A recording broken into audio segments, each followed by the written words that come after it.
Oh yeah, welcome to episode 120 of the Permaculture PIMPcast, where PIMP stands for Permaculture is my passion.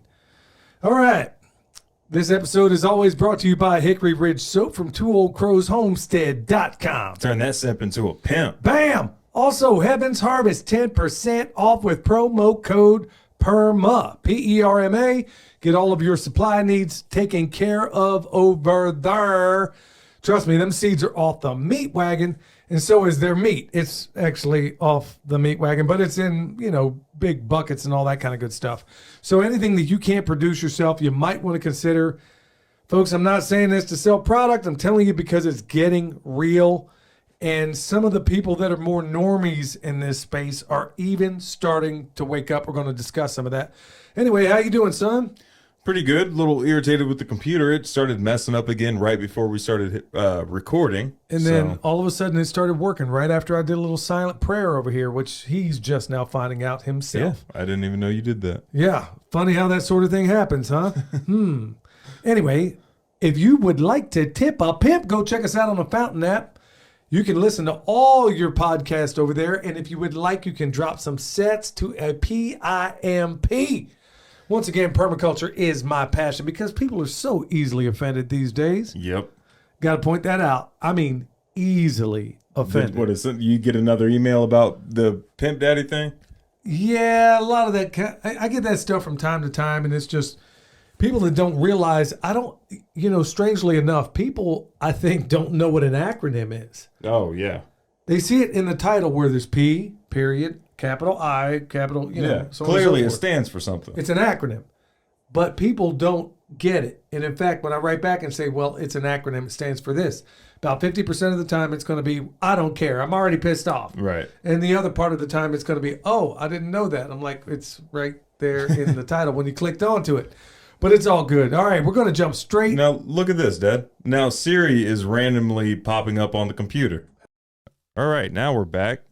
Siri popped up on the computer. I'm sure you guys heard me say that. And then I tried to stop Siri, and then it stopped the whole doggone recording. It is just mind-boggling, the things that go on. And I wasn't even touching the computer. There's no way for that to I saw your hands. Happen. You were sitting right there. I mean, it was on camera. Yeah. They'll see. Well, if that's working right. Yeah, I'll probably find out when we're done. I checked it twice before we got started. Man, we got to quit talking to Tony Merkel, man. I don't think it's that. We got to, I guess, keep talking about the USS Liberty. Yeah. Oh, there you did it again. You know what kind of ads I've been getting like crazy? Well, I'll wait till the farm news. Well, we're into the farm news right now, okay. And why don't you just go ahead and kick that off? Yeah. Since the last episode, which was Monday, we upload these episodes like 5 minutes after we get done recording. But after that episode, I've been getting ads on YouTube about buying like US/Israel pins, about going to visit Israel, about like the history of just like how Israel became a nation and stuff like that. I've been getting all kinds of crazy Israel ads. And even if it's one of those things where I didn't notice it until we started thinking about it, that's still a lot of doggone Israel ads. Well, I think what it really comes down to, and folks, look, I hate that I even got to preface it this way. Look, I'm not against Americans. I seriously dislike our government. I'm not against Russians, but I probably have a few problems with their government. I'm not against Jewish people, but I definitely got a problem with their government. Yeah. And I could even give you the history of Robert Maxwell for all of you people that wrote to me saying, gee, I didn't know anything about the USS Liberty and all these other things, all those things. Look at Robert Maxwell. The dad of Ghislaine Maxwell. Find out what's under his fingernails. Find out who he was working for. Find out just how powerful that guy was. Could literally walk into the White House pretty much anytime he wanted. And find out who killed him. Thank you very much. I'm glad you know that, son. That's my dog. Anyway, so now that you got us, absolutely banned. Yep. I just want to tell y'all, look, on the farm news, things are kicking, and it's really happening at an incredible rate. We got peaches. We got one tree where the peaches, when the bugs don't get to them, is without a doubt the most aromatic, flavorful peach I've ever had in my life. But it's the least resistant peach tree we have. What do you mean least resistant? To pests. It's the least resistant to pests so far. Because so far, I'm talking about the one off the back porch. Yeah, that's what I'm talking about. That's the least only one resistant. I see what you're saying. It's the least resistant to the pests. Because every other peach tree here seems to do fine about it could be better soil conditions. Well, too, that's exactly what I was going to get at. Is that the soil conditions on all the others is fantastic. The soil conditions where that is highly compacted, not good at all. But you'd think there would be some sort of because it's not that far away. You'd think there'd be some sort of protection or overlay. Not that quick. I mean, it was sitting up there in that thicket among all those vines and thorns and all that stuff. Yeah. And folks, we don't even know what variety of peach this is because somebody clearly threw a peach pit up there. There's no graft union. There's no nothing. So we don't even know what it is. But I do know that when you do get peaches off that tree, it will blow your. Have you ever had a peach that was better? No, I honestly haven't. No. Even I'm not saying it because it's right here, but here's my plan. Well, we've had it compared to other peaches from here. Yes, yes, and I don't care where I got that peach from. There's not even a close second. But here's the thing. Okay, all the other peaches, no bug problems, no nothing. This one here was here before we got the place, and of course I've been working on it, pruning on it, and I'm working. I just now put a mulch ring around this thing, and I'm going to bet by next year, with all of these soil amendments that we're producing, the compost teas and extracts, I'll bet $1 to a dime we got this completely handled by next year. If all this stuff works the way I'm thinking it might. Well, we know it does because we're already doing it in some areas. Well, right. I mean, just to the full extent that it could be with the standards that we have to meet now, there shouldn't be a pest on this doggone property. No, and in fact, we're finding out that just doing nothing but good, solid permaculture management, good mulching, looking after things, just taking care of that soil, it all stems from the soil. If we just do that, we're finding out that we really have no problems. Now, we're not the first to discover this. I mean, we've long known this, but it's pretty awesome when you see the transformation happen from ground that was so denuded, zero life, zero anything of any note. And then, honestly, in just 3 years, you're taking trees and you're actually getting some bomb fruit off of them. It's really astonishing. We're the first ones to figure it out on this road. You got that right. Yeah, you said it all right there. We got pears coming up. We got a bunch of Asian pears. I think that's the only cultivar we have of pears that are really kicking. Yeah, that are kicking. Yeah, we have a bunch of different varieties of pears. Some of them that we've grafted. And some of them are just flat out rootstock out there too. Yeah, and we're gonna do something with those in time. But we had to do something with it. They were outgrowing the pot. So we have rootstock out there, and we're going to see what we can do with that. Another piece of farm news. So we just did that comfrey sale where they got a free crown with any purchase of comfort that they had. One thing that I noticed this morning when we drove down to do the animals, I made a note of it to Mom, was that how little of an area I had to harvest of comfrey in order to fill those orders. Not saying that there weren't many orders, because I think everybody wanted a crown. But it didn't take much of an area. If anybody was trying to get into the comfrey business, like a local comfrey business, it doesn't take much of an area. It takes a very, if I had to guess, maybe it was 10 by 20 feet. Well, people think I'm crazy saying that. People think we're crazy by showing people how to propagate this stuff. Yeah. How to do it yourself. How you should never, ever, ever, I don't care if you have just one plant come up, you should never, ever, ever have to buy comfrey again. And people think we're crazy for doing that. The idea is I'm more concerned. I'm not worried about the almighty dollar. I know how to make money. I don't need to sell comfrey to do that. What I'm hoping is that this stuff is so ubiquitous that nobody could ever sell it. I can't think of a more useful plant that for our area that we could grow. Really, we any use area. It. We interact with it every day. Yeah, well, in every area. I mean, we make comfrey. We're making comfrey hay out of it, comfrey tea. Feed the animals with it. Has tons of protein in it. The animals love it. Medicinal qualities because it's a bioaccumulator. And I didn't even scratch the scratch of the surface. It's Yeah. that, and that's why There's a book that I haven't even put a dent in as far as like all the benefits of comfrey. Yeah. The anecdotal and medical and like research benefits. I mean, of dude, comfrey. in the Civil War, they were mending broken bones with it, man. That's why Yeah. they call it knit bone, you know? Yeah. Look, that's exactly where I want to get. I hope it's so ubiquitous that nobody could even, where you try to sell comfrey would be like trying to sell a handful of dirt. That's where I hope it gets to. And that's what we're going to do if I have my dream. We also got some raspberries popping up, some blueberries, also doing all that good stuff.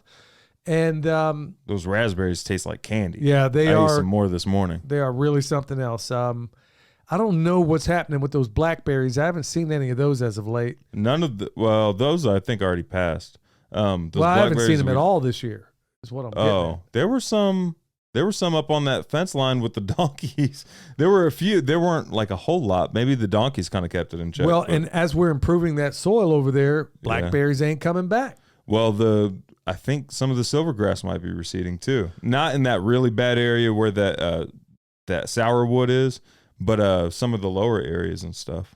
Or the donkeys trampled it down because they know mom's coming over with comfrey.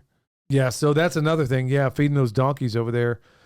Good night. All right, so I'm looking into some other things too. I'm checking out some Gulf Coast sheep, highly parasite resistant, a sheep that does exceedingly well in the South.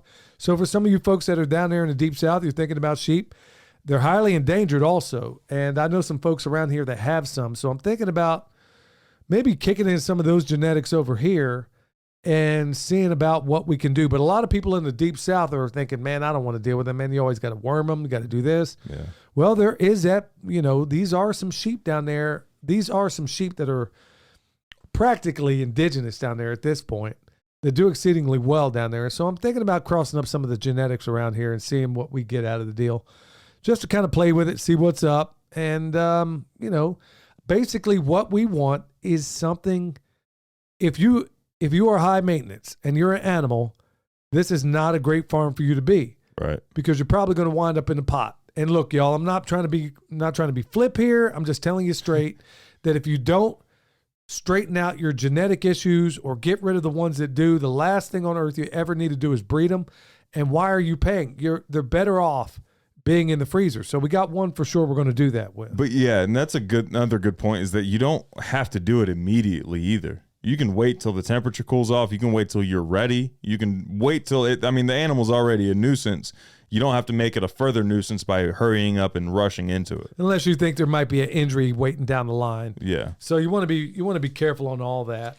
So just keep in mind that no matter what you got going on with these animals, just keep in mind, ask yourself, are you running a petting zoo or are you running a farm? Because these are the hard realities that so many people struggle with.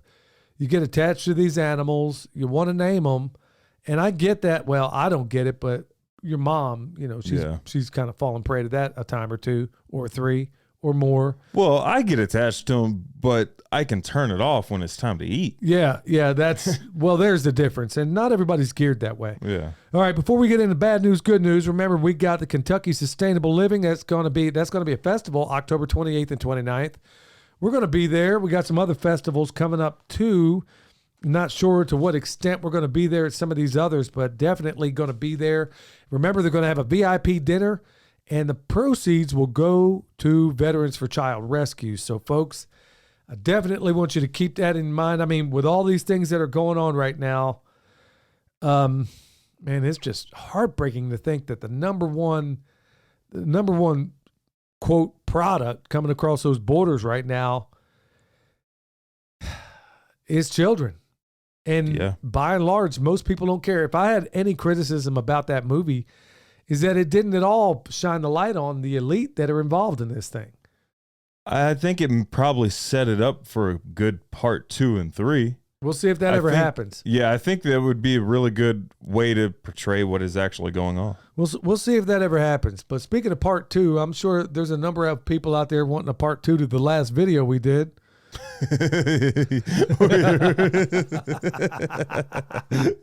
So we're back on farm news. Yeah, I had to go back to that, man. We'll get into bad news, good news in a section. Jack, he edited a Instagram reel Did you see it? Did he put it on YouTube as well? Oh, he did. Yeah, he edited an Instagram reel of that one where you're like in the peach tree saying inflatable tools. Where did you get that from? Man, I just said the first thing that popped into my head, man. Yeah, so y'all check out that video or check out the reels or something, because that video was fun to make, and it was just a fun video. I can tell when some of these videos are kind of hit the mark in terms of humor. When I won't say who they are, but there's certain people that will text me when something struck them funny, you know. And when that happened, I know I hit the right note, because it was meant to be comedy. And also, y'all, that is not Mom's voice. Some people thought that Mom was very good at just mimicking that voice. Oh, really? That is not Mom's voice. Well, one of the people that texted me, they were saying, Billy, you were good, but Michelle was fantastic. Oh yeah. Yeah, that part was hilarious. They apparently weren't a big fan of the person that was, that was the butt of the joke. I gotta, okay, on some platform, I gotta release the footage of without the voiceover, because it's me and Mom just dying laughing while she's throwing her arms around. And I'm telling her, all right, throw your hair now. All right, throw your arms higher, higher. Well, the suppression is definitely on. I mean, I know, look, the idea isn't to have a viral video per se. It really isn't. It's honestly letting off some steam. We got a lot of heavy stuff out there, y'all. And I know you know a lot of it. And we're trying as best we can from time to time to throw in a little bit of humor, and maybe at the same time, because I guarantee there's going to be some people upset about this. Oh, okay. I'm probably going to be on somebody's hit list. Actually, that has a higher approval rating than the video we did before that. Not the Naked Gardener one, not that one, but the one that we did right before that video. We have a higher approval rating on this one. Well, I think people are getting it, and they're also realizing that there were people that once did decent homestead kind of stuff. Yeah. They realized, like all the other, or those of us out there that are putting out content that are either how-to or something like that, they realize at a certain point, YouTube is going to stall you. So they shoot for the low-hanging fruit. They know if you do I know exactly what to do to get myself over the 200,000 mark, but I'm not concerned about that. But what's heartbreaking is when you see all these people for what they think is fortune and fame, what they think it is, and then you sell your soul to go out there and do these gratuitous videos, especially about things I know you don't know anything about. You're not going to tell me, I know all of us come from different places. Not all of us came from a farm or a preparedness background. I've been doing the preparedness thing for well over 20 years. I've been at it for actually longer than that, probably closer to almost 30 years if we get down to brass tacks. I've been at this for that long. And then these folks get in here and they're telling people bad information just to go ahead and get themselves more subscribers. I could come down on a ton of bricks and do that, but I'm like, okay, the better medicine is definitely humor. Oh, it's definitely to laugh at them. Yeah. Yeah. And I think and that's honestly a tool that I think is seldom used, because you have certain other people out there, maybe that'll be the next video we do, where they use an appeal to sympathy to get their views. And we don't do that. No, man, that would hurt too much. No, I got ideas. That would hurt. I got ideas. But no, there's either this appeal to feel sorry for me, or it's the low-hanging fruit. But you know what the hardest thing to do is? I'm dead serious, y'all. You ask anybody that's had any kind of training in radio or TV or acting or anything like that, you know what the hardest thing to do, son? The hardest emotion to evoke in a person? Make them laugh? Humor. Yep. Humor is the hardest to do. That is why, stop and think about this. Some of the best dramatic actors of all times were comedians first. Yeah. I mean, some of the most compelling stuff, you take people like Tom Hanks, he was a comedian first. You take Robin Williams, comedian first. There's a lot of these people. It is much harder to make people laugh than it is to make them cry. It is easier to get that low-hanging fruit. Easy to get that low-hanging fruit. That's why in Little House on the Prairie, they would always try to make it a tearjerker. And then if you look at Michael Landon, who did most of what he did on there, I mean, probably dating myself, I know there's a lot of people that watch Little House on the Prairie out there. Part of what he was doing, remember, in the last 5 minutes of every show, I don't care how bad the problem was, it got solved. But it was usually a tearjerker somewhere in there, and that was one of the strategies Michael Landon would use because he could crank out an hour episode like nobody. He was so good at it that people couldn't figure out. He would come in under budget. He was extremely good at what he did, but he also did it because it was easy, low-hanging fruit. If you'll notice, Little House on the Prairie had a few humorous spots, but not many. But that's the point. It is much harder to make people laugh than it is to make them cry. I could get out there and pull some tearjerker if I wanted. In fact, like I said, that just might be my next. That might just be my next thing, huh? Let's see who we got in the crosshairs for that one. At least I don't have to edit Dad half naked anymore. Yeah. We'll see how it goes. All right, so the bad news, good news section. For those of you that are new, for every one bad, we give you two good news stories. All right.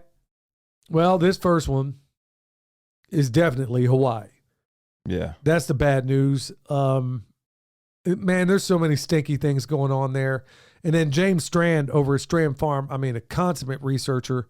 Man, I tell you what, when James takes root on something, man, you better stand back because he's going to have a PhD understanding of it. Yeah. And I was getting information here and there because I've been so doggone busy lately. I haven't really taken a whole lot of time to keep up on the news, the real news anyway. So I kind of get the cliff notes here and there. And then I kind of had in my mind's eye what I thought might have happened over there. Of course, we have Dr. Judy Wood's book down there on the shelf, Where Did the Towers Go? Right. And back when she came up. I've got some stuff on that too. Okay, well, back when she came up with that book, folks, if you don't know, Dr. Judy Woods basically makes, I think, a compelling case that the towers on 9/11 were basically dealt with directed energy weapons. Now, being a person in my past, it did a whole lot of demolition work for the U.S. Army and was trained to do it. You always have a debris pile when you bring something down. Well, a 110-story building should have had a debris pile of about 11 stories. The debris pile was ground level. And I'm giving you just a very, very, very, very, very small cliff notes. But there were things about that whole incident that I had forgotten. It's amazing we still have a YouTube channel. Yeah, well, it's amazing. Well, there were things about that whole incident that I'd forgotten. Like that hurricane, it was like a Cat 3 hurricane off the coast of New York that nobody ever talked about. Well, James reminded me of it. James Strand, remember, check out Strand Farm, y'all, on YouTube. Great friends, and I learn so much every time I'm around him. Every single time I'm around James and Ashley. Anyway. And Moose. Yeah, little Moose. I love that dog.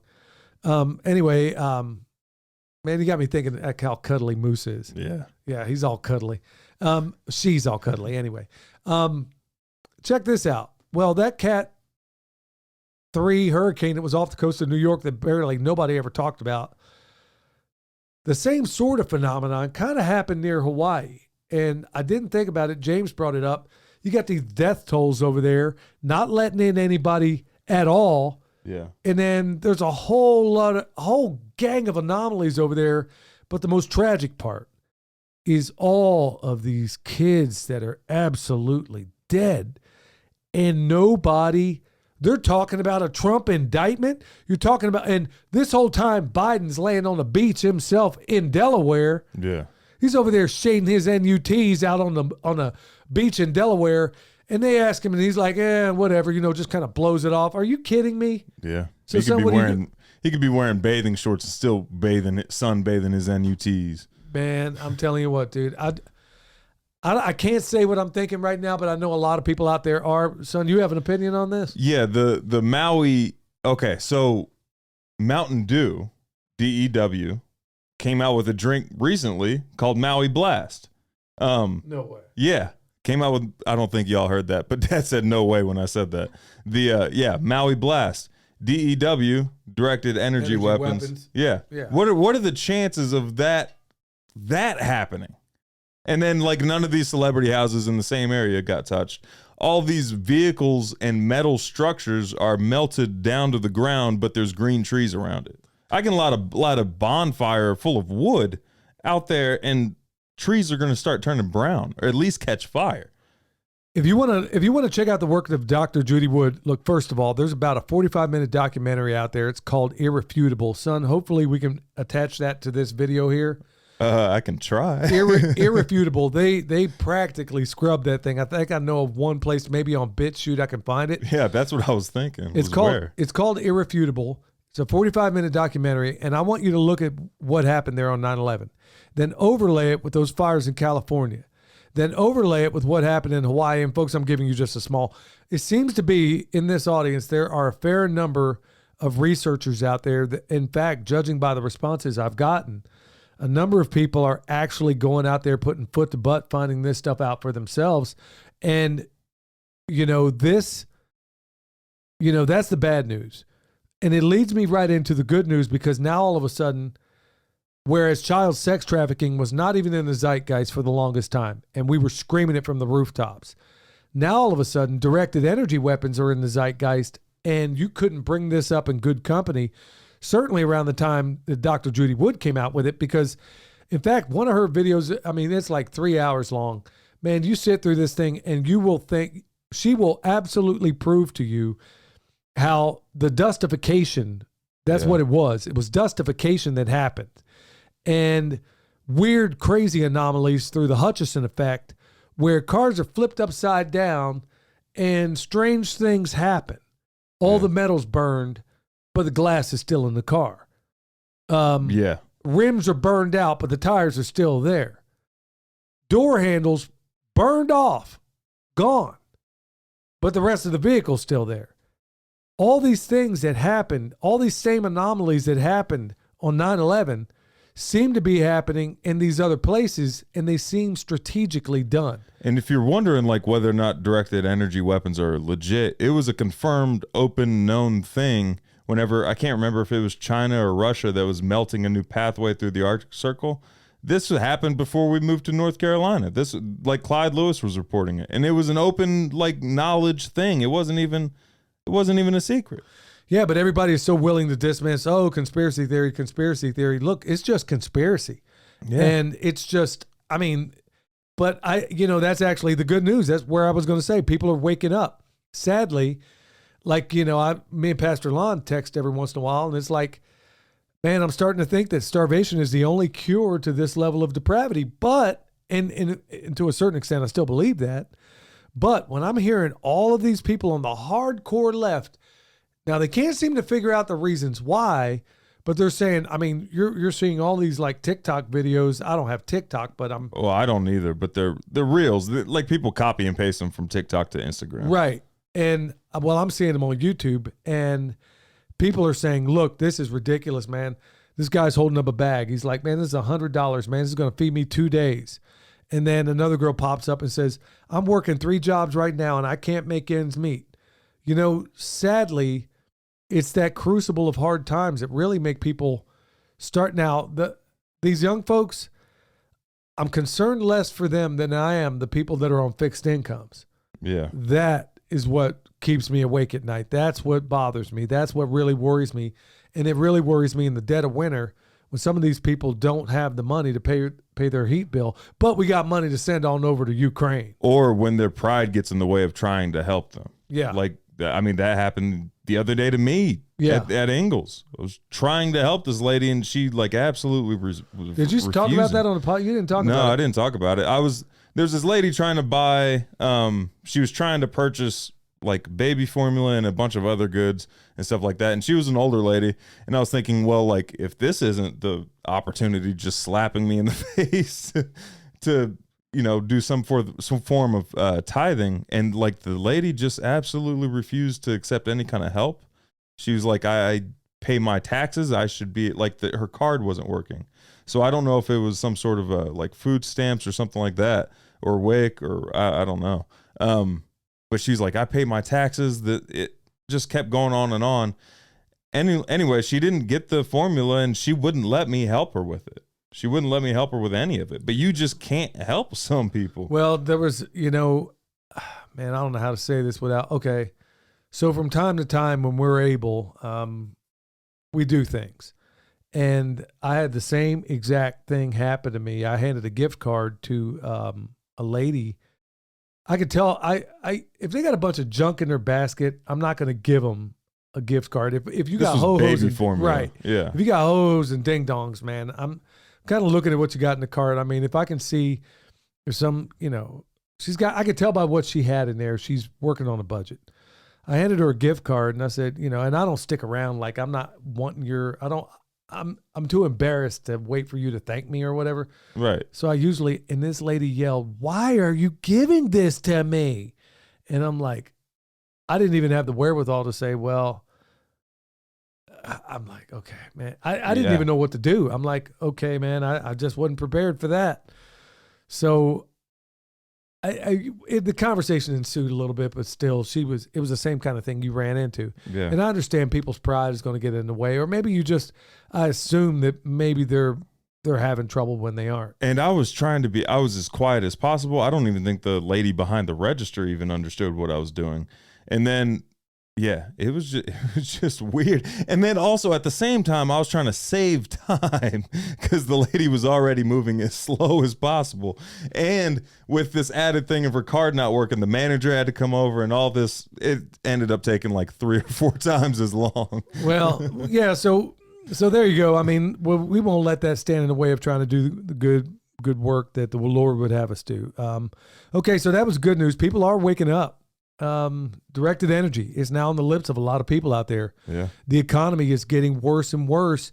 And I'm hoping at some point people wake up and say, hold on, you mean to tell me Granny's over here flipping a coin whether or not she's going to take her heart medication, but we got money to send over here to these people in Ukraine to murder people? You mean to you tell me where my interest lies in that. But people, I think these hard times are going to force people. Unfortunately, people are just flat out stealing. Yeah. My goodness, man, your mom and I hate to admit that I go to Whole Foods from time to time, but it's sometimes it's the only choice I have at the time. So, they put a security guy there, man. People are literally going to the salad bar. I seen them do it. Man, being a security guard in Nashville's got to be an easy doggone job. You can't stop them. You could. It would be the easiest thing to do. I seen this bum go in there and fill up like 3 to-go boxes. Filled to the brim, dude. Don't try that in an Asian store. Did you see that one video? Dude. Yeah, go ahead. Yeah, that's where. Yeah, go try that in an Asian store. You're gonna get a 5-minute flurry of fists. Forget that song. Try that in my town. Try that in an Asian store. We should do it. We should do a remix. Dad. Oh my goodness. Yeah, hey man, I know some nice Asian batos that'll help me out, man. I know they'll help me out, dude. Oh yeah, I think I got a plan here. I think that'll be a real funny story, dude. Man, yeah, dude. You pull that in one of those stores, those guys don't play, man. He's gonna drop kick you right from behind that counter. He thought about what he was gonna pick up and beat this man with. Yep, and then people try to come down on him. Yeah, and even the guy in front of the counter was like, "Hey, man, you can't do that. You can't do that." Yeah, telling them like, "Hey, don't defend your store." Yeah, right. This is crazy, man. But people are filling up to-go boxes. I really think that I'll bet money on this. I'll bet by Christmas, one of the biggest thefts in grocery stores is going to be in the meat department. Wait till Black Friday, Dad. When things are already expected to be hectic. Yeah, and then Black Eye Friday. What did you say? Black Eye. Oh, Black Eye Friday. Well, yeah. Okay. Well, there's sale. A little bit. Yeah. I'm going to leave it right there. All right. So the other good news is, check this one out. Okay. Now this ain't good news. I don't know what is, but we'll see if it ever happens. Calls grow to indict Hillary Clinton, Obama, and Biden for Russian collusion hoax after Georgia drops charge on Trump. Okay.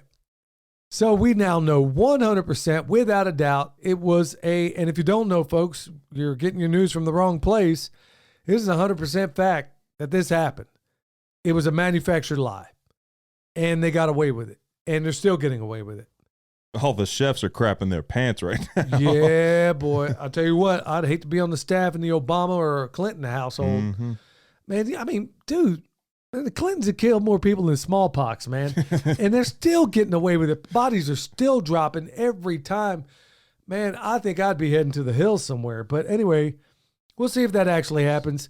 So before we go into Pastor Lon, I want everybody to just kind of stay alert to the fact that there's a lot of weird stuff going on out there. I know we all know it. I know we all know it. It's all happening. But the real truth of it is, y'all, this is why we do this program. This is why we do the YouTube channel. You got to grow that food. There's a lot of bad things going on out there, but also there's a lot of good things happening, and it's usually happening among our tribe. Hello, everyone. This is Pastor Lon. The Bible says in Luke chapter 23, verse 46, and when Jesus had cried with a loud voice, he said, Father, into thy hands I commend my spirit. And having said thus, he gave up the ghost. We know the scripture's talking about when Jesus Christ, our Lord and Savior, was crucified on Calvary's Hill, on Golgotha's Hill that day, over 2,000 years ago. And he was crucified for you and I to be saved, to make heaven our home, our eternal home. So I want to encourage somebody here today, if you're not saved, you haven't been to Calvary's Hill. You may have been to a lot of places in your lifetime, visiting from here and there. But unless you've been to Calvary, you really haven't been anywhere. So I want to encourage you today, if you haven't been born again, make that trip to Calvary and allow Jesus Christ to wash you clean with his precious blood that he shed that day that's still flowing for mankind this day. I pray that you would make that trip before it's eternally too late.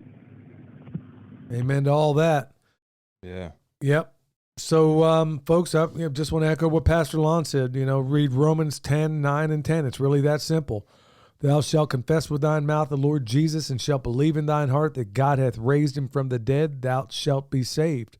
For with the heart man believeth unto righteousness, and with the mouth confession is made unto salvation. So I know we joke around a lot, y'all, and there's also that detachment of Christians out there that seem to think that there's something wrong with having a sense of humor. I don't understand that brand, or they feel as if they have to be constantly stoic. Or Pastor Lon is not one of them. No, he isn't. No. He isn't. I mean, he has a great sense of humor. Yeah. In fact, whenever I'm around him, we cut up. I mean, he'll have you cracking up. I mean, for real. But at the same time, there's that detachment that think because we joke around and we kid about certain things. You know what? I seem to remember Elijah doing a little bit of kidding around too, right before he was ready to take some heads off. I mean, and a whole lot of them. I always imagine, just a little side note, man. I just always imagine Elijah running alongside that chariot. Can you imagine? Yeah. I mean, man, he's sitting there booking, dude. I mean, can you imagine? I mean, can you imagine the first time that happened? Yeah. I mean, that robe's just slinging in the back. I just see him as I don't know. You know how you read a book and you have in your mind's eye a character, And yeah, I do that with all the people in the Bible for the most part. I have what I think is the image of King David, or what Solomon must have been like, or Elijah. Man, I don't know. It just cracks me up where, the prophets of Baal are over there. He's like, is he taking a nap? What time is it? And dude, he did that right before taking them out, literally. Yeah. I mean, I just love this. There's a whole lot of scenes there. A lot of other, man, I could really get sideways on here, but I won't. All right. Before we get into the main topic, y'all, want to remind you, EMP Shield, $50 off with promo code PERMA, PERMA.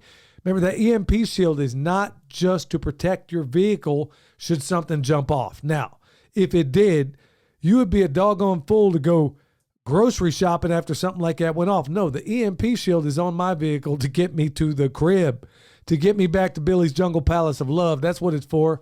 And then the one on the house, not only is it meant to shunt certain types of EMP, but my biggest and your biggest threat out there is lightning strikes. And they got an ironclad guarantee. If it blows up anything in the house, bam, 25 G's, you're covered right through EMP Shield. So that alone was enough for me to reach out to them. So they didn't reach out to me as a sponsor. I reached out to them. So promo code PERMA gets you $50 off from EMP Shield. Okay, this program today, this topic anyway, is really on something that I had until a conversation happened earlier today, I had no intention of talking about it, but there's no way I'm not going to talk about it. Let me tell you what happened. I get a lot of emails, and folks, I may not always, now let me just preface this, what I'm about to say. I may not always respond because I just don't have the time or the bandwidth, but please do know that I read them all. And I'll be honest with you, I respond in some way or another. It may not be, you may have left a lengthy response, but I don't have a lengthy return that I can offer because I have a lot of them to get to. I can't read 5-minute emails and respond to all of them, you know? So I'm thankful for everybody that reaches out. Believe me, make no mistake on that matter. I definitely am. But when missionaries in Africa reach out to you and they tell you the plight that they've gone through and they tell you how this is unfolded for them, it catches your drift. Now, I won't say the names or anything, but a while back, I was contacted by a PhD who works as a missionary over in a country or in the Congo. I'll just say it that way. Now, let me just give you a little bit of history, and this is just very brief. This is for all you sleuths out there that want something else to research. I want you to check out what was happening in the Congo, Democratic Republic of Congo, when JFK was in office. Then I want you to research what happened when he was murdered and LBJ took over. Also, all these other countries where Kennedy had wonderful things going on. And then what happened when LBJ came over? Well, Africa was one of those places. Kennedy had a real soft spot in his heart for all the things that happened in Africa. He really did. And he was doing some wonderful things. And LBJ came in, and then all of a sudden, well, just read Confessions of an Economic Hitman by John Perkins, and then you'll understand what happened. Okay, now it was going back all the way to Eisenhower, but Congo is one of those places where it really broke for the worse. And it's been nonstop mayhem from that time until now. In fact, even before that. And don't think for a minute that our CIA and the State Department and everybody else doesn't have a hand in it. So I get this email, I read it, and she tells me this story about these villages. Particularly, it's a collection of about 15 villages. They're being attacked, and this is right across the border from Uganda, not far from the border of Uganda. These guys are being attacked, this village. In one village alone, I think they said it was 11. I may have misunderstood. It may have been altogether 11,000 people, or all 15 villages together was 11,000 people. But anyhow, these marauders come in, steal all their medical supplies, steal, well, mostly medical supplies, steal a little bit of food, and steal people.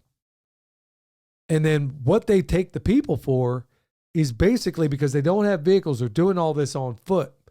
They use the people as their personal slaves to bring the loot to where it is they're going. Now, believe it or not, a fair number of these people escape after they get where they're going, or I guess they wait till nighttime and somehow get away. Now, the way this happens is these marauders, probably a band of no more than 30, shoot about 4 rounds up in the air. Everybody goes scattering in these villages. And then they go in there and then they just take what they want. They have no way to defend themselves. Here's the crux of this story. Now, I'm being asked, because they saw probably our most popular video on YouTube. They saw this video of, how to defend your property. Now, keep in mind, when I did that video, I did it with the understanding of people that live in somewhat of a functioning country. Well, in the United States. Typically, that's where I was aiming it. Yeah. But I was also thinking, okay, it didn't even occur to me. How could this be adapted to a third world country? And I'll be honest with you, by the time I got off the phone, man, I was perplexed. Had a little conversation with William and Michelle. I'll come to that in a moment. But when I did that video, she saw this video. And I guess you can call him, he's a bishop of these villages. And he's their Christian spiritual leader. And she showed, I had no idea they took this video and they played this before the whole congregation. Mm-hmm. And then the bishop said, reach out to this man. He's a fighter. He's a farmer.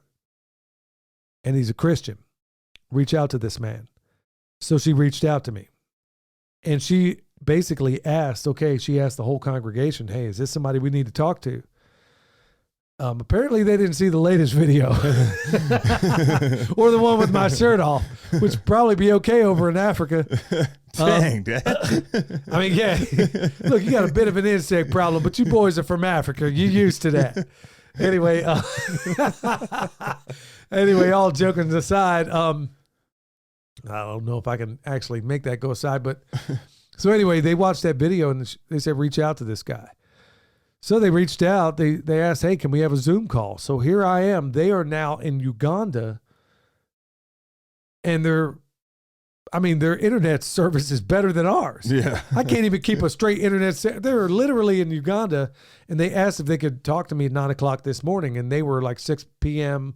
Ugandan time, and I'm talking to the PhD, and I'm also talking, and they work for a nonprofit, and they're telling me what's going on, and it's just absolutely tragic. And they're asking, have I ever considered a way to adapt U.S. Army doctrine into a way that could help these people over there? And I was very frank with them. I was like, okay, do you have any weapons? Because yeah, I can adapt this no matter where I am. I can do this. If I got an army of people helping me out, I mean, I can't do it by myself. And I'm thinking, okay, how much can I really do remotely?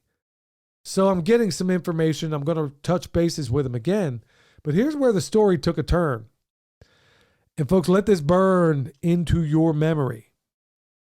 So my first question was, I had a series of questions. And I'm like, do you have any weapons?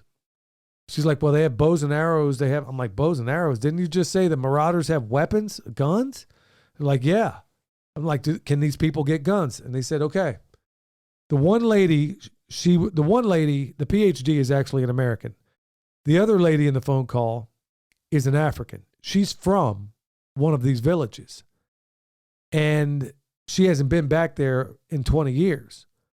But she keeps putting in aid and all these other things, doing everything she can to try to get money from the outside and help from the outside into these places. So she says, okay, I'll tell you a story. And I had to ask, because she has an African accent. It was difficult for me to understand everything she was saying. Even though her English was impeccable, her Skype here and there wasn't awesome all the time. So anyway, here it is in a nutshell. Everybody had weapons until 2003. The government went to all these villages over there and did a buyback program. This is what she's telling me. This isn't me talking about Australia or some of the other places where this sort of thing has happened. They did a buyback program and they said, look, we're just going to get all these guns out of here and we're going to make it basically a felony. We need to get all these guns out of here, even though there was not a problem with crime. She said there were a few leaders that had guns, they had ammo, and what they would do was, when things don't start no SH and there won't be no IT, that's how they lived. Yeah. And they only needed to use their weapons.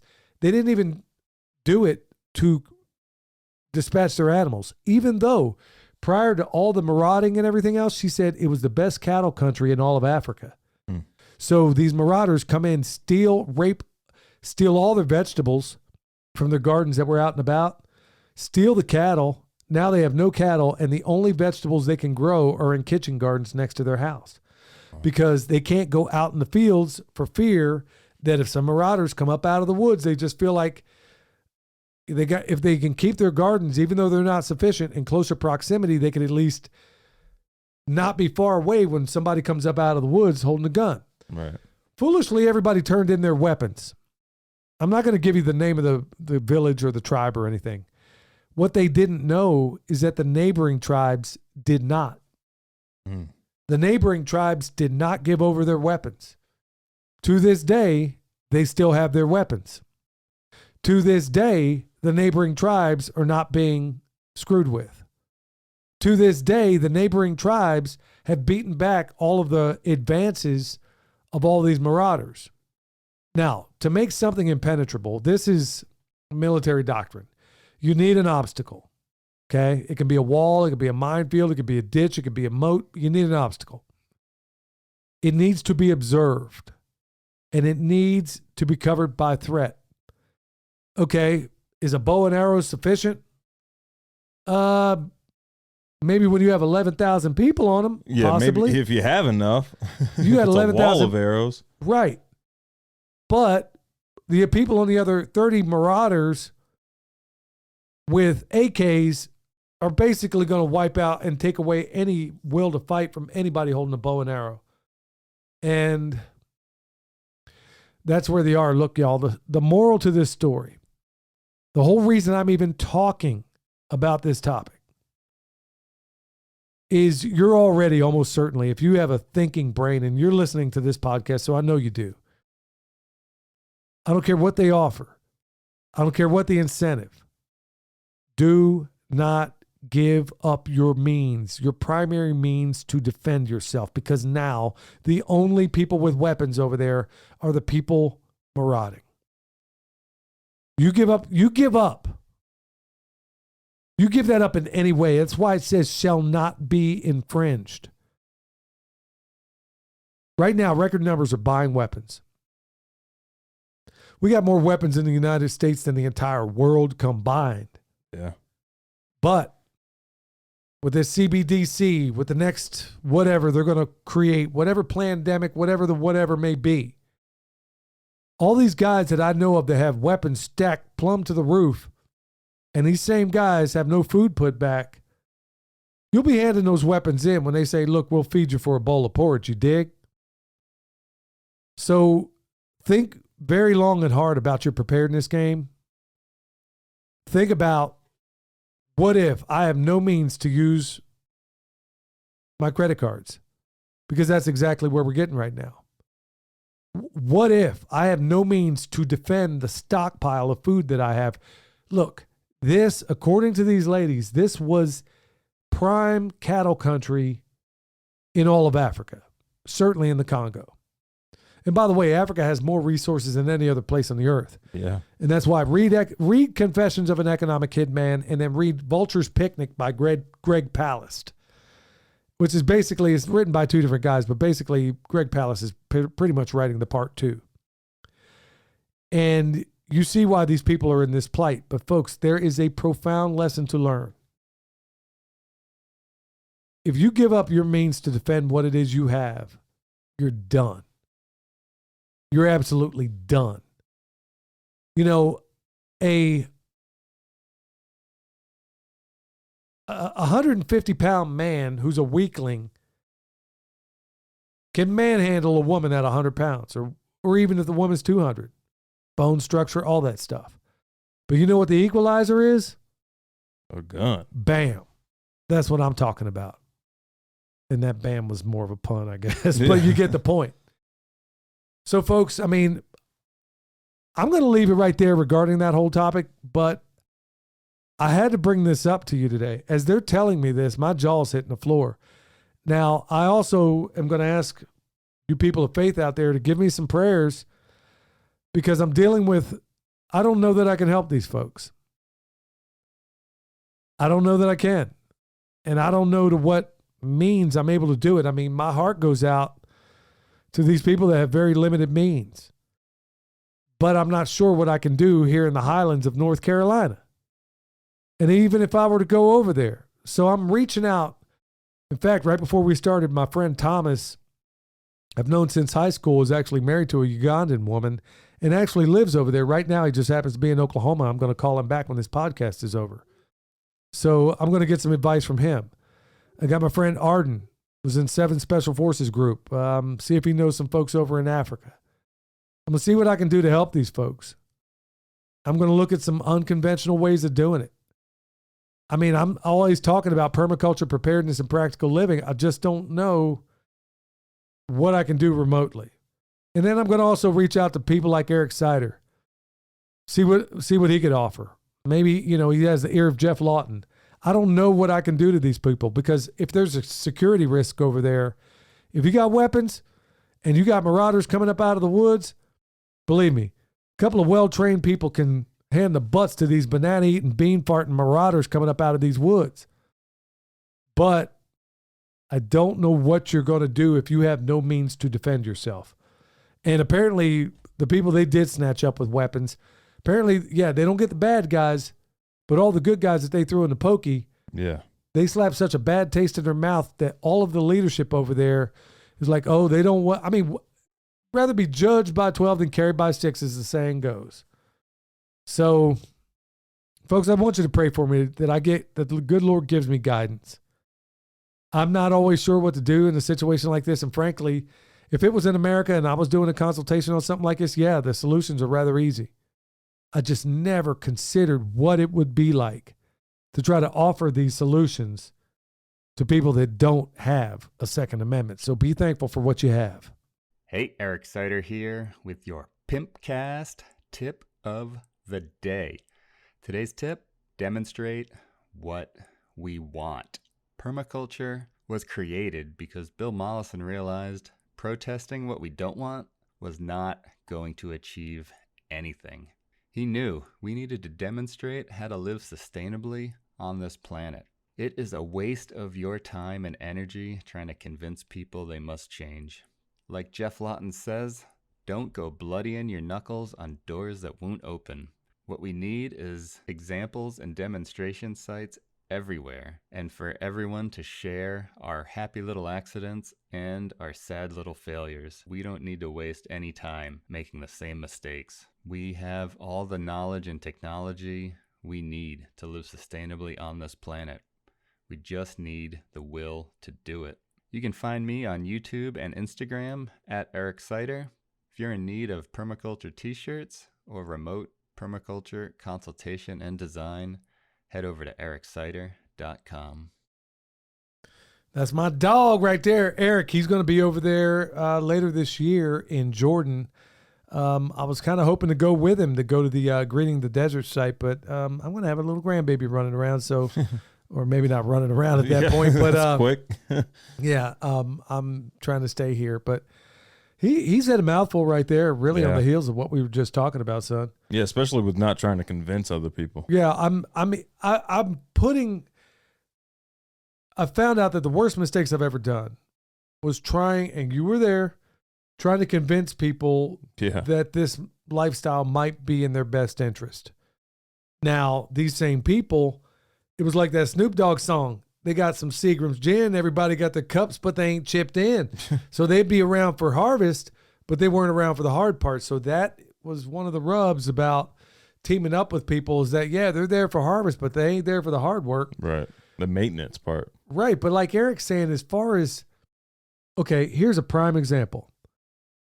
When people saw what I did on that construction zone early on, and it's funny because somebody just sent me a picture. My buddy Devin sent me a picture of that site now. Now somebody's basically stolen some of the trees. He says, dude, we'd have fruit all over these trees, man, but these vatos up here keep stealing the fruit off the tree before it gets ripe. And so guys are up there fighting over these fruit trees that I put in on this construction job. So they didn't get covered in concrete? Part of them, I guess, did, but all of them didn't. So or I guess the ones out back got covered in concrete. Oh. But some of the others, they're coming up. They're doing what they're supposed to. I hope to make it back there one of these days to go take a look at it and see what's going on, but maybe even plant some more. But going back to what Eric was just saying, and as always, it's profound, is that it's easier to demonstrate these things and then let it become contagious at that point. Right. Which is also, I'll be honest with you, there's that part in my mind thinking, okay, you take a very fertile place in the Congo, like what we were just talking about. You show what can be done, but you got to protect it. You got to do it. And I'm hoping that maybe, just like Jeff Lawton has proven in Greening the Desert, you do one site and then all of a sudden you train up some other people in how to do it. And then they start training up other people. Yeah. And I guess that's what I'm hoping to do, is that YouTube has been a combat multiplier in that we're able to get out the word on a lot of what we do. And then hoping and then seeing the fruit, honestly, people writing and saying, hey, look what I'm doing, man. Got this from you, or got it from Jeff Lawton, or got it from somebody else. Check it out. I'm like, dude, that's the effect Jeff Lawton had on me. Yeah. All right, y'all. So with that, hey, before we get into Q&A, I want to say Harvest Right freeze dryers. We got a link down below. They got that new model out, apparently more efficient and works even better. We haven't had a single problem with the one we have, and that thing runs all the time. Yeah, we haven't had any issues. Just got to keep that oil changed. And you do that like every 3 to 5 uses. Uses. And it's all you do is filter it, put it back in. It's like a Brita filter. Yeah, that thing is off the chain. Yep. Got one on the Fountain app from Eric Sider. He says AI could probably make compost. There are automated tractors and excavators. Human-controlled AI is the danger. When it surpasses human control, then surely AI would see permaculture as the only way forward and direct all resources to earth repair. AI might actually save us from ourselves. I don't know about that. It depends on. I don't think so. I don't know. I mean, I guess that's a way of looking at it. I guess maybe, once again, Eric's always looking at things in a way that I never considered. I guess if it doesn't surpass human control. Well, if AI saw a benefit to itself, if it's that sentient, maybe it would. I mean, at the end of the day, is AI, all it's saying is, hey, man, I need to keep this data center running to make me run. Okay, what do I need to do that? Well, I need a functioning planet, so maybe that does make sense. But it doesn't mean humans are involved in that equation. Yeah, humans don't have to be there for it. Yeah. Got one from Haskins family. And this is the kind of stuff I'm talking about, y'all. Here's one of so many people out there. I've been following the PIMPcast for some time now. I wanted to thank you for the great information. Started diving into the sailor accounts of the USS Liberty. Truly unbelievable. I find it interesting when I even try to search for books or on a podcast. I had to really, basically, the algorithms keep it buried is what he's saying here. Yeah, you can't use Google. No. In fact, he says the rice knife is holding up well, too. That's the thing, y'all. They bury this stuff. In fact, there is a really awesome, I think, 3 or 4 part documentary at True News. It's called... I don't know. I know Stu Peters has that one. No, it's called, oh, my goodness. Sinking the Liberty or something. Go to True News and look at whatever Liberty. Doggone it. I got the video. I mean, I sat there and watched it. I mean, this is a sailor's account of what happened. Israel knew for sure that they were doing it. They knew it. Yeah. There's no two ways about it. And, yeah.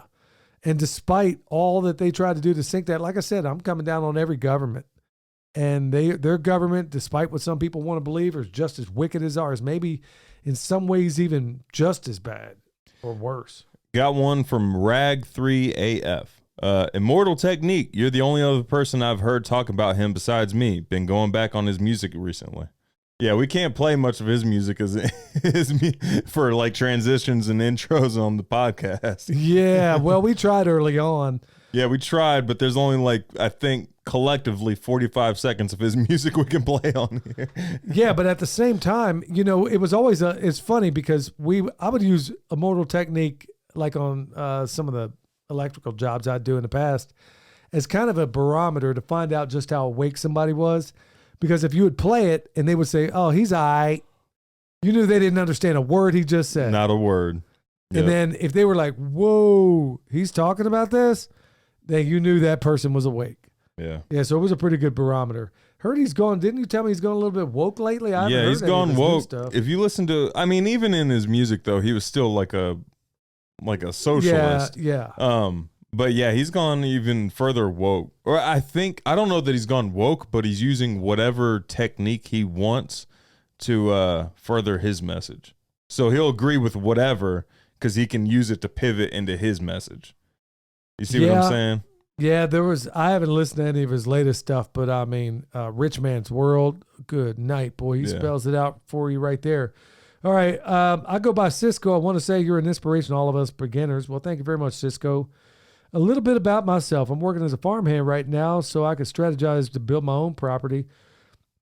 Anyway, he said he made some costly mistakes. Look, Cisco, we all do, man. It's all good.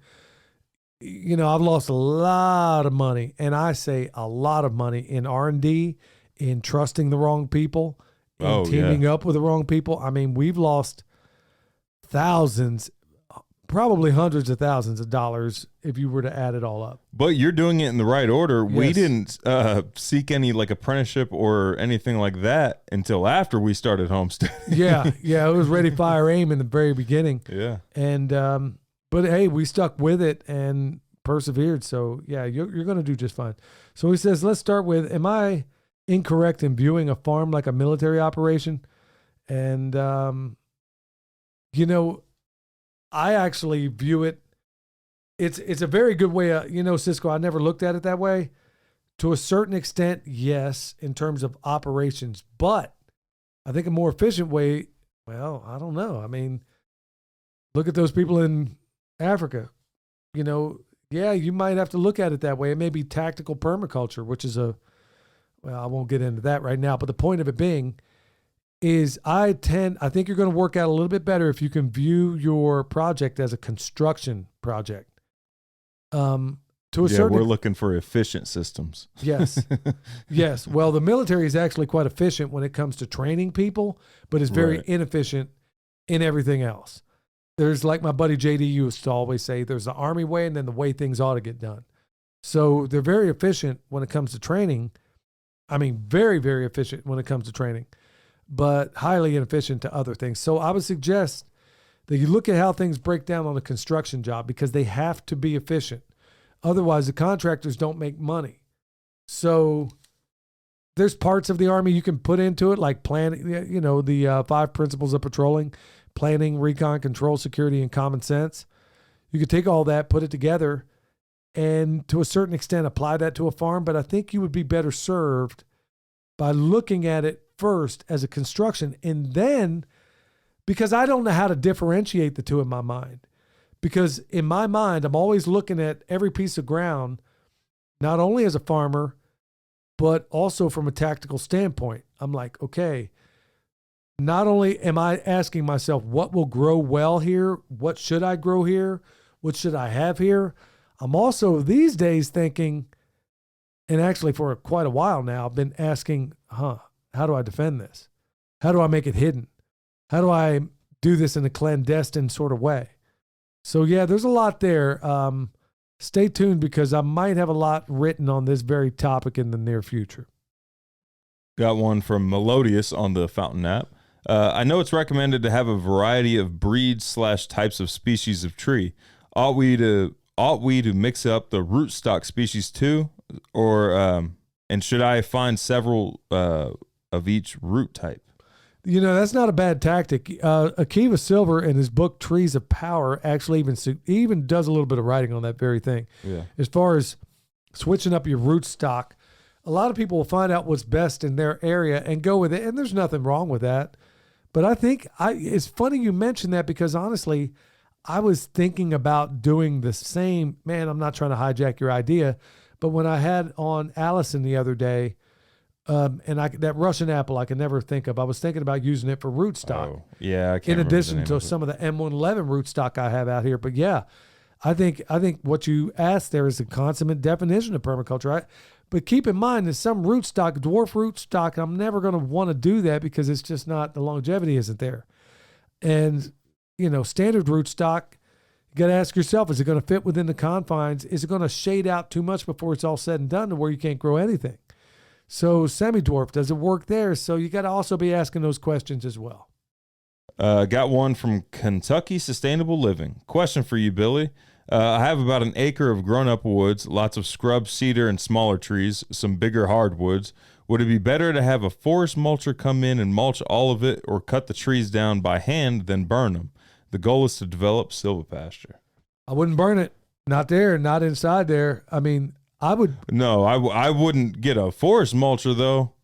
Depends on how. This is one of those questions where it kind of you need eyes on. You got to know how thick and developed it is because they're going to have that thing looking like toothpicks are everywhere. I've never seen it done well, and also if you're going to come in and try to graze animals over the top of it, having seen it done poorly more times, well, every single time. Yeah, I don't know that I've ever seen it where it was beautiful. Yeah, it's going to be a nightmare to get your animals across, especially, it's going to be a nightmare to deal with your nets, with your fencing, with your anything after that. I would go through and cut it down by hand because then you're like selecting exactly which trees you want. You just took the words out of my mouth. And then also like what we've done up the mountain here, what we'll do is, now I don't know how thick, I mean, these are saplings and stuff.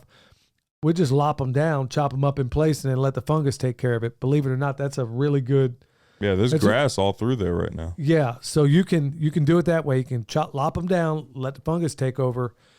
Or there's another option you could do. If there's firewood in there, we stack it up.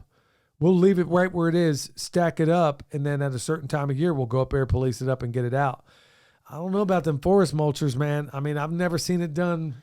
Yeah, I've never seen it done well. And then they always leave a little bit at the bottom Yeah. Whereas with a pair of loppers, you'd never leave that there. So if it's a tree that, and a lot of them are, a lot of those scrub brushes are going to be the kind where you cut them off and they're going to want to come right back. You're going to spend a ton of time just on the cleanup afterwards. And like frustrating type of cleanup. You know what I mean? If they were to mulch it finely, because if they were to do it well, yeah. Yeah. I mean, if it were to like really grind this stuff up and then put it out there, it might rob a little nitrogen for a little while, but honestly, I think that would do better.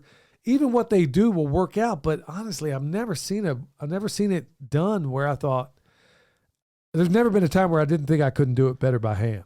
Yeah, because if you go through and do it by hand, at least you don't have to revisit it to redo it, especially if you're grazing animals over the top of it, which I imagine you will be. Yeah.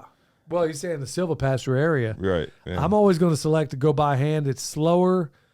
Hand by chainsaw.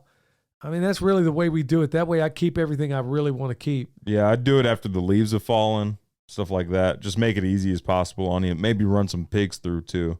Or if it's going to be some of those trees that you know you want to keep, but you're not going to be able to identify it as easily in the winter, I'd go ahead and tag them now. Yeah. Yeah, for sure. Got one from Stubbs Milling Co. on the YouTube channel. And by the way, you can find us on YouTube, Permaculture PIMPcast. Well, maybe not after this episode. We'll see. Stubbs Milling Co. America now needs tech to discharge heat from lasers due to Department of Energy discovering a way to make energy with lasers and fusion. The only issue, heat. The lasers take too long to cool to be a viable energy option at the moment. Though if some deal or breach happened to where we obtained that tech China has of heat displacement for lasers, well, checkmate. I think we are. I think we've had it forever and a day, just like we've had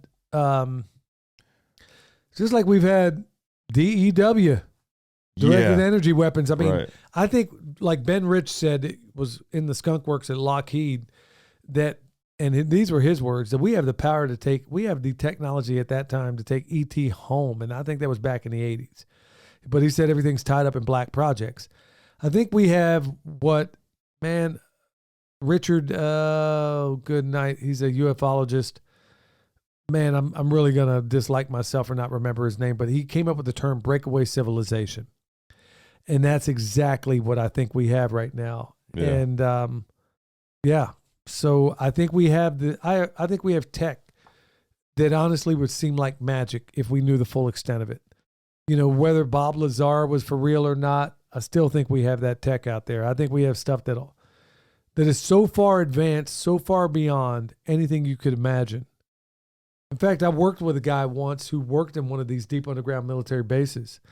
And, man, I know people are going to think maybe I'll save that for another time. Well, on the heels of that, B. Delia says, please make the Occulted History podcast.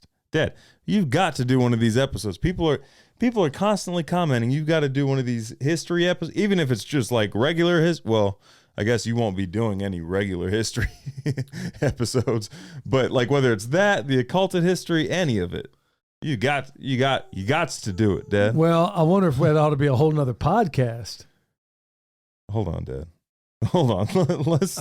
We ain't got time now, dude. I can't. Let's just start with a few episodes on this. Yeah, we're all sleep deprived around here now, man. Hold on. Let me think this out, because there's so much I could put into it. And I'm thinking, man, how could I possibly cover all that? It could be a replacement for like one of the Tuesday or Thursday episodes. No, what I'm saying is there's so much of occulted history that I could cover. Yeah. That I know just from the top of my own head. And I'm thinking, good night, man. Where would I cover it? I mean, where would I even start? That's the problem I'm having right now. Start at the beginning. The first conspiracy, chronologically. Start at the beginning. The earliest conspiracy you're aware of. And just work your way up from there. Oh, well, let's think about that. I got another one from Lynn Jasmine. Finally got rid of an extremely large pine, so guess what? I get to plant more fruit trees. And quoting scripture over a tree. Oh, I like the way you roll. Yeah. I got another one from Stubbs Milling Co. saying, I've been trying to explain the one-room schoolhouse premise. That's why we homeschool. Billy, you are like the homesteading pastor when you say what I need to hear. Well, thank you so much for that. I think we all say what and folks, I feel exactly the same way.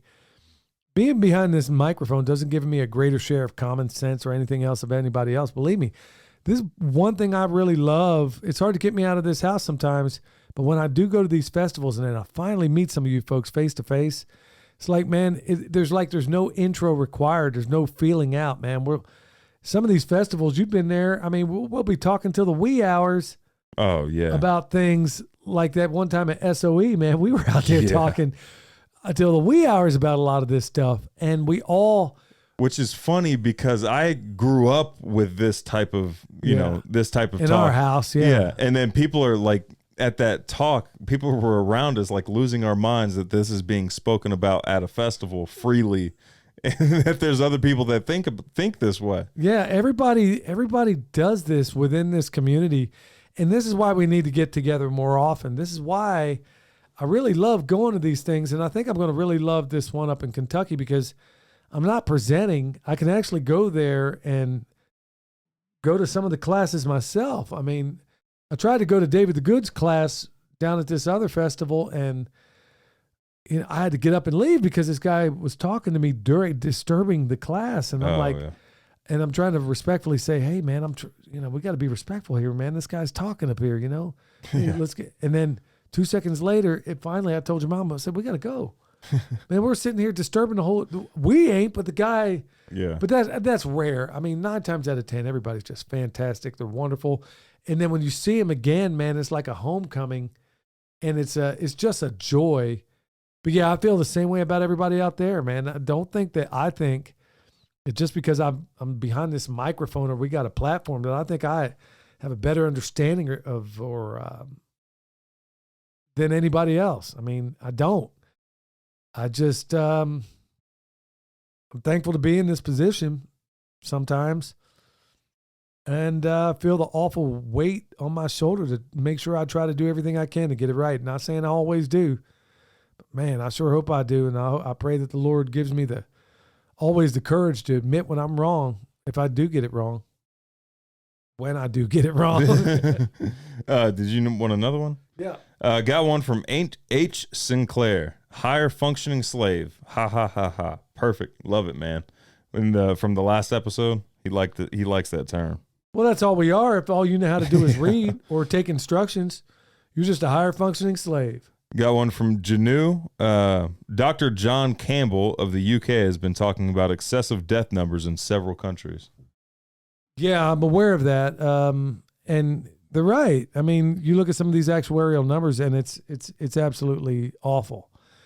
But y'all, I'm going to try to focus on the positive as best I can. And just like Eric said, beating somebody, and I for years didn't understand this, is that browbeating somebody with this information isn't going to do any good. I've witnessed it not work at the Smithsonian while a person that we've talked about before was trying to convince people that we didn't land on the moon. Oh, you my can't goodness. convince people that you just can't convince people at the Smithsonian that we didn't do that. He is going up to total strangers going on. Oh my goodness. Like Right mid there. tirade. It's not like they were talking and then it got worked up and now they're yelling. He's going up to shows total yelling. strangers. Yeah. You believe this? Check this out, man. And the guy's like, yeah. He's like, man, have a nice day, man. I'm out. Just walking by. Yeah, I'm like, oh my goodness. Yeah. Yeah, a couple of quite embarrassing moments right there in D.C. I was dying laughing. Me and my cousin were dying laughing. No, there were some other very embarrassing moments. There were. Over and over and over and over. Folks, if you ever go to any place with somebody, make absolutely sure that somebody isn't somebody that's going to just embarrass the living daylights out of you. So, I mean, yeah. I think in like the Jewish people have a term for this, a schlemiel and a schlemazel. A schlemiel is the one that spills the soup, and the schlemazel is the one that gets spilled on. Yeah. And that dude is both. All right. Well, so I guess using a couple of Jewish terms there probably got us back in the good graces a little bit. All right, y'all. Thank you so much for checking us out. Until next time, stay alert. Stay alive.